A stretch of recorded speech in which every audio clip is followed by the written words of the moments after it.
হে everyone, আসসালামু আলাইকুম। সবাইকে কেমন আছো তোমরা? সবাই আশা করি ভালো আছো। আমি আলহামদুলিল্লাহ ভালো আছি। তো আজকে আবার চলে আসলাম একটু মেসিভাবে হিজাব পরে। আজকে হচ্ছে তোমাদের সাথে একটা স্টোরি শেয়ার করব। তো শুরু থেকে শুরু করা যাক, ঠিক আছে? ও হচ্ছে একজন আন্টি, যে কিনা হচ্ছে আগে আমাদের বাসায় হেল্পিং হ্যান্ড ছিল। তো ওনার হচ্ছে আবার 3টা মেয়ে। তো ওনার বড় মেয়েটাও হচ্ছে আমাদের বাসায় আসতো মাঝে মধ্যে। অ্যান্ড দেন ওই বড় মেয়েটারও বিয়ে হয়ে যাওয়ার পর ওনার ছোটো মেয়েটা আসে। তো এবার কাহিনী বলি যে ওরা আসলে কি করছে। ওরা আসলে কিছু করেনি, শুধুই ছোটো মেয়েটাই করছে। তো ও কী করছে, ইনডিসেন্ট আমাদের বাসায় আসতো বেশি বেশি। অ্যান্ড ও হচ্ছে একটা বড় বিটিএস লাভার। তো মাঝে মধ্যে এসে আমাদের বাসায় বসে বসে মোবাইল দিয়ে বিটিএস দেখতো। অলওয়েজ বিটিএস দেখতো এসে বসে বসে। তো আমার আম্মু ওকে মাঝে মধ্যে নিজের মোবাইলটা দিত অ্যান্ড দেখাইতো ওকে বিটিএস, কারণ আমার আম্মু অনেক বড় তিল দয়ালু। তো এবার ভালো ভালো ওরকম যখন দেখতো, তো ও হচ্ছে বিছনা ঝাড়ু দিতেও দিতেও বিটিএস দেখতো। তো এরকম যেহেতু হইতো, তো আমাদেরও আর তো বেশি ভালো লাগতেছিল না। আর ও যেহেতু ডিস্টার্বও করতো, স্বাভাবিক। আমার আম্মু ভালো মতো একটু মোবাইলও দেখতে পারতো না। সারাদিন কাজ শেষে একটু মোবাইল ধরতো, বাট এটা ওর চালাতে পারতো না। আমার ভাই যে আমার মার মোবাইল দেখে, ও মোবাইল দেখতে পারতো না। তো এরকম চলতে চলতে হচ্ছে আমরা একদিন আমার আম্মু বলে যে কি এখন আর আমাদের লাগবে না, তো তুমি হচ্ছে এখন আর আইসো না। তো এটা বলে ওকে মুভি দেয় এন্ড হচ্ছে অনেক দিন ও আসে না। এরপরে 2-3 সপ্তাহ প্রায় ও আসে না। তো ও আসে না, ভালো কথা, আমরা আমাদের ভালোই আছি। তো এরপর কি হয়, একদিনও হঠাৎ করে আসে, তাও 12টার কাছাকাছি।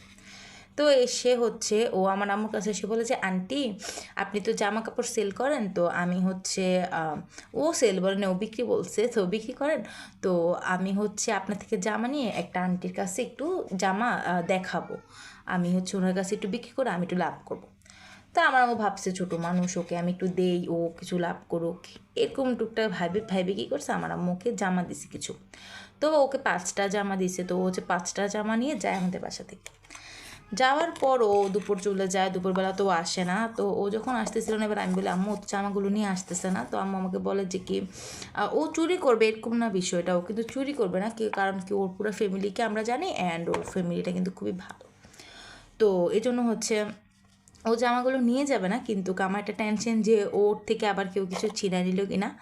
তো যে যেটা যেখানে ভাগের বয় সেখানেই সন্ধ্যা হয়, যেটা আমি ভাবছিলাম সেটাই হয়েছে। তো ও কী করছে যে ও বিকালবেলা আসছে। তো আমি এরম হচ্ছে বাইরে গেছিলাম, তো আমার খালামণির কাছে আবার জামাগুলো দিয়ে গেছিলো। তো দিয়ে যাওয়াতে আমার খালামণি তো আর কোনো কিছু জানে না। তো খালামণি হচ্ছে চুপচাপ জামাগুলো রেখে দেয়। ও হচ্ছে জামাগুলোর সাথে 700 টাকা দিয়ে যায়। তো এবার আমরা তো বাসায় আসলাম, এসে এবার খালামণি বলতেছে যে একটা মেয়ে আসছিল, এসে জামা দিয়ে গেছে। তো এবার আম্মু বলতেছে যে জামা দিয়ে গেছে কোথায়, আর 700 টাকা দিয়ে গেছে। আমার খালামণি বলছে 700 টাকা আর জামাগুলো দিয়ে গেছে।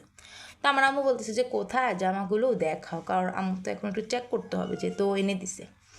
তো পরে এবার খালামণি বলতেছে যেখানে আছে এখানে হচ্ছে 700 টাকা। এবার 700 টাকা দিয়ে আমি বলছি আম্মু 700 টাকা, আমাদের কোন জামার দাম 700 টাকা? 700 টাকায় তো কোনো জামা আমরা কিনিও না। আর ও বিক্রি করছে কীভাবে 700 টাকা? তো এবার কী করছে, এবার আমরা বের করে দেখলাম। অ্যান্ড পরে বের করে দেখি যে ও আমাদের 1000 টাকার জামা ও 700 টাকায় দিয়ে চলে আসছে। আমাদের কিনাও 700 টাকা নাই, কিন্তু 700 টাকা ও জামাটা দিয়ে চলে আসছে। তো এবার আমার আম্মু তো গেলো, যে হচ্ছে আমি আমার আম্মুকে বললাম যে যাও আমার জামা নিয়ে আসো, আমি হচ্ছে এটা বিক্রি করবো না, লসে কি কেউ বিজনেস করে নাকি। তো পরে এবার কী করলো, আম্মু গেলো ওর আম্মুর কাছে, যে মেয়েটা হচ্ছে নিয়ে গেছিলো ওর আম্মুর কাছে গেছে। তো ওর আম্মুর কাছে যাওয়ার পর ওর আম্মু তো এবার ওই মহিলার বাড়িতে গেল, যে মহিলা হচ্ছে ওর থেকে জামাটা নিছে। তো আসলে দোষটা আমি আমি আসলে নিজের চোখে যেহেতু দেখি নাই, তো আমি আসলে বলতে পারবো না যে আসলে সমস্যাটা কে করছে কিংবা এখানে ফল্ট কার বেশি। কিন্তু আমার কাছে শুনে যেটা মনে হয়েছে যে ফল্ট ওই মহিলাটারই বেশি। কারণ কি, ওই মেয়েটা আমাকে যা বললো যে ওই মহিলার কাছে ও যখন নিয়ে গেছে, ওই মহিলা কী করলো, আমার ফ্লাফি খেলতেছে, দাঁড়াও তোমাদেরকে দেখাই।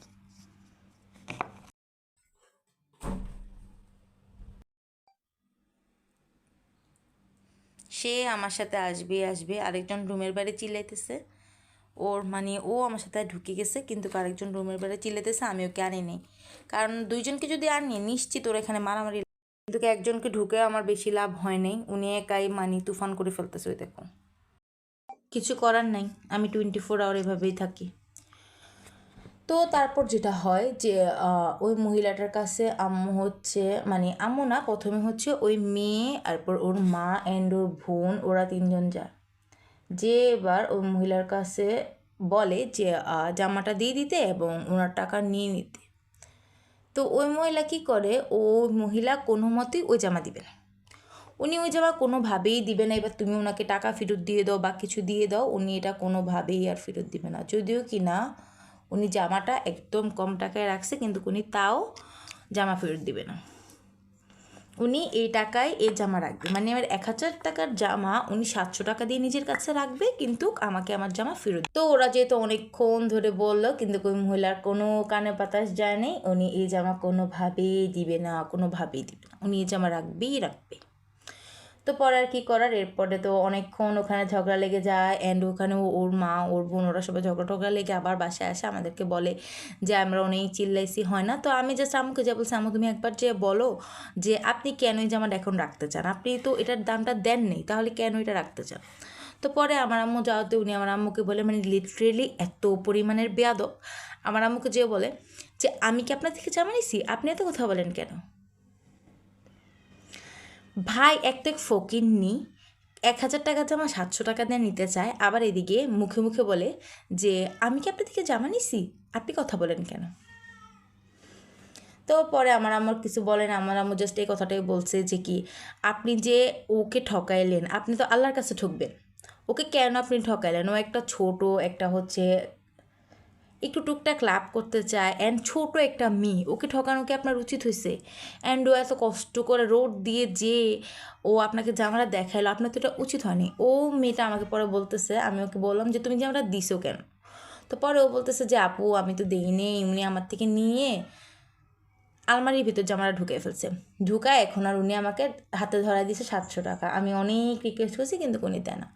তো এখানে যেহেতু আমি আসলে ছিলাম না সামনে, আমি বলবো না যে কোনটা সত্যি কোনটা মিথ্যা, ও আমাকে যেই কাহিনী বলছে এটাই আমি তোমাদেরকে বললাম। কিন্তু আমার বেশি পরিমাণে বিরক্ত লাগলো যে কাস্টমাররা আসে দোকানদারের কাছে, দোকানদাররা জামা ফেরত দেয় না, যে রিটার্ন পলিসি নেই, কিন্তু আমি নিজে যা বললাম জামা অর্ডার দিয়ে দেন, দেয় না। আমি এই বিচার কই দিই। তো পরে এবার আম্মু বলছি, আম্মু এবার বলতেছে বাদ দে, তারপর আমি বললাম যে থাক বাদ দিই, মনে করি যে এটা কোথাও দান করে দিছি। কিন্তু আমি লিটারেলি এত পরিমাণে শখ হয়েছি এই জিনিসটা দেখে, যে পৃথিবীতে এরকমও মানুষ এক্সিস্ট করে।